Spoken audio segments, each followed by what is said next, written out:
رب العزت کو ضرور جو ہے معاف کرنے والا پائیں۔ میرا نام ڈاکٹر ہدایت حسن خان، میں میڈیکل سے ریلیٹڈ ہوں۔ میرا سوال یہ ہے کہ ابھی بیان سے ایک بات پتہ چلی کہ جو بھی علامات جو ہے آپ نے بتائے یہ طے ہے اللہ کی طرف سے، اور رسول اللہ نے وہ ہم کو بتا دی۔ مثال کے طور پر مسجد ہائی پروفائل ہو جائیں گی، اس کو بنانے والے کوئی نہ کوئی ہوں گے، وہ اللہ کے حکم سے ہی بنائیں گے، تو یہ جو ہونے والا ہے یہ اللہ کی طرف سے ہی ہونے والا ہے، تو کیا جو کرنے والے ہیں ان کا یہ قصور مانا جائے گا؟ بات تو طے ہے کہ یہ ایسا ہوگا، ہے نا، فحاشی ہوگی، تو یہ اللہ کی طرف سے ہے تو پھر بندوں کا کیا قصور؟ بھائی نے ایک اچھا سوال کیا، اور بہت سے لوگ ایسے سوال کرتے بھی ہیں، جیسے کہ ترمذی کی ایک حدیث ہے، آپ صلی اللہ علیہ وسلم نے فرمایا یہود میں جو ہے 71 فرقے، نصارہ میں 72 فرقے، اس امت میں 73 فرقے ہوں گے۔ تو وہ کیا کرتے ہیں، اس حدیث کو دیکھ کے بولتے 73 فرقے تو ہونا ہی چاہیے نا، اس لیے ہم کر رہے ہیں، ہونا ہی ہے نا، اس لیے ہم کر رہے ہیں۔ حدیث کا معنی یہ ہے یہود نے رب کے نہ چاہتے ہوئے بھی اپنے دین کو 71 حصوں میں بانٹا، ٹھیک، نصارہ نے رب کے نہ چاہتے ہوئے بھی اپنے آپ کو 72 میں تقسیم کیا، اس دین نے بھی وَاعْتَصِمُوا بِحَبْلِ اللَّهِ جَمِيعًا وَلَا تَفَرَّقُوا کہا کہ اللہ کی رسی کو مضبوطی سے تھام لو اور تفرقہ نہ ڈالنا، اس کے باوجود بھی یہ امت تفرقہ کریں گی، یہ معنی ہے، نہ کہ اس کا معنی ہے کہ 73 فرقے بناؤ، کہ بھائی اپنی امت میں 73 نہیں تو چلو 73 کریٹ کرتے ہیں، حدیث میں ہے نا 73 ہوں گے تو اب بناؤ، یہ معنی نہیں ہے ان حدیث کا، ٹھیک ہے۔ اگر کوئی یہ کہے کہ نہیں اب حدیث میں ہے کہ قیامت سے پہلے خون عام ہو جائیں گا، تو پھر یہ تو ہونا ہی تھا، ٹھیک، تو لہٰذا اب ہم کر رہے تو کیا ہم اس میں گناہ گار ہیں؟ تو یاد رکھیے اگر ایسا ہم سوچنے لگے تو پھر گناہ کرنے والے کا گناہ نہیں ہے، وہ بھی اللہ کی طرف سے، اور پھر اس کو سزا کیوں دی جا رہی؟ اسلام نے سزا دی نا، زنا کرے تو سزا ہے۔ ایک واقعہ سناتا ہوں بات کو سمجھنے کے لیے۔ عمر ابن خطاب رضی اللہ عنہ کے دور میں ایک شخص آیا، اس نے چوری کی، اور اس کا تقدیر پر ایسا ایمان تھا جو کہ درست نہیں تھا، صحابہ کا نہیں تھا ایسا ایمان۔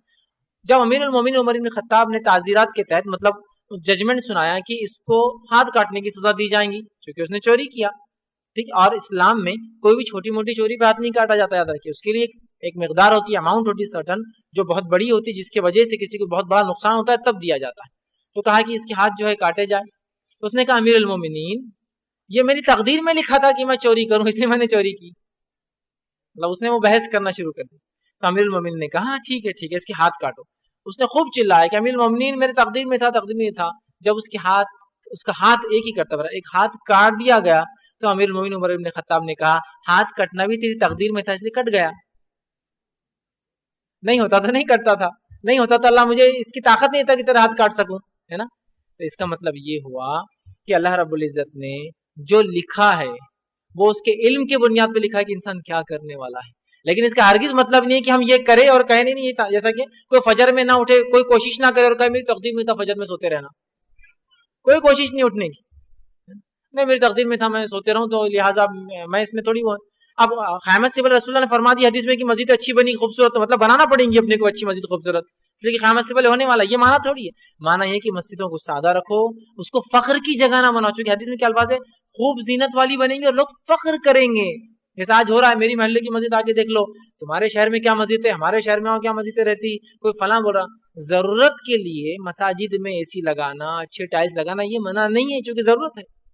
اور کچھ ضرورتیں تو ایسی ہوتی ہیں جہاں قیمتی اور مہنگی چیزیں ضروری ہو جاتی ہیں، جیسا کہ ایک مسجد میں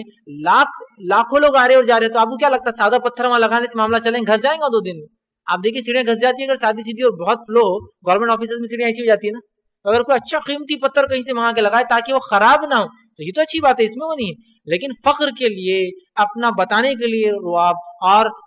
بیجا خرچ، جیسے کہ قوم تو یہ ہے کہ مسجد کے بازو رہنے والا بھوکا رہ رہا، اور مسجد کا حال تو یہ ہے کہ وہاں کی ٹھنڈی ہوا ایسی کہ اس کے کمرے میں، اس کے جھوپڑی میں جاری بیچارے جو بھوک سے پریشان ہے نا۔ تو معنی یہ ہے کہ فخر کے لیے نہ کرے، خامخواہ نہ کرے،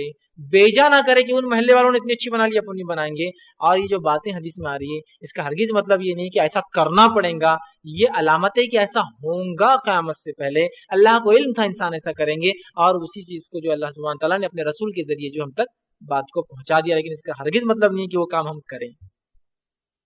کسی نے ایک سوال کیا